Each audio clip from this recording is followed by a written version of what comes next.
If you want to quickly check spelling and grammar in PowerPoint 2013, you're in the right place. In this video, I'll show you the simple steps to review your presentation for errors and fix mistakes one by one so your slides look professional and polished. If this tutorial helps you out, make sure to hit the like button and subscribe for more easy PowerPoint tips and software tutorials. Alright, let's jump right in.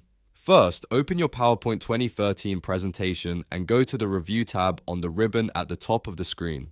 The Review tab is where you'll find tools that help you proofread and improve your slides. Once you're on the Review tab, look for the spelling button and click it. PowerPoint will now begin scanning your presentation for spelling and grammar issues. As it finds an error, a spelling pane or prompt will appear and highlight the mistake for you. At this point, PowerPoint will usually give you a few options. If the suggested correction is the right one, click Change to replace the incorrect word with the correct spelling. If the word is actually correct and you don't want PowerPoint to flag it, click Ignore to skip that suggestion. You can continue moving through each error one by one until PowerPoint finishes checking the presentation. This is a great way to make sure your slides are clean, accurate, and easier to read before you present or share them with others. Just remember, the best habit is to review each suggestion carefully so you only change the mistakes you actually want to fix. And that's it.